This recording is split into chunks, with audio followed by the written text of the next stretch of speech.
Presidente della provincia di Venezia Francesca Zaccariotto, presente in aula in Consiglio regionale assieme alla Presidente della provincia di Padova Barbara Degani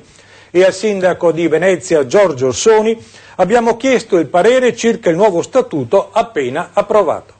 Ma credo che sia un risultato che non può che dare grande soddisfazione a chi ha lavorato, quindi dagli uffici ai consiglieri, alla presidenza, ma dà anche soddisfazione alle istituzioni, nel senso che lo statuto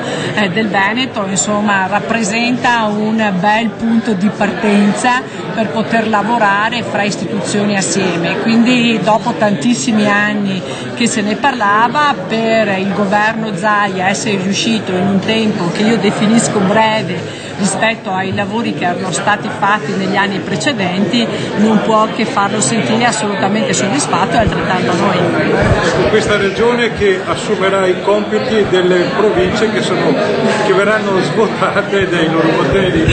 Questo non è detto nello statuto, nel senso che viviamo purtroppo ancora in un clima di incertezza, sappiamo che c'è un ruolo di regia assolutamente fondamentale da parte della regione, ma sappiamo anche che il riconoscimento della conferenza delle autonomie locali all'interno dello statuto farà sì che continui ad esserci un dialogo fra la regione e le altre istituzioni territoriali, e quindi io credo che oggi dire quale sarà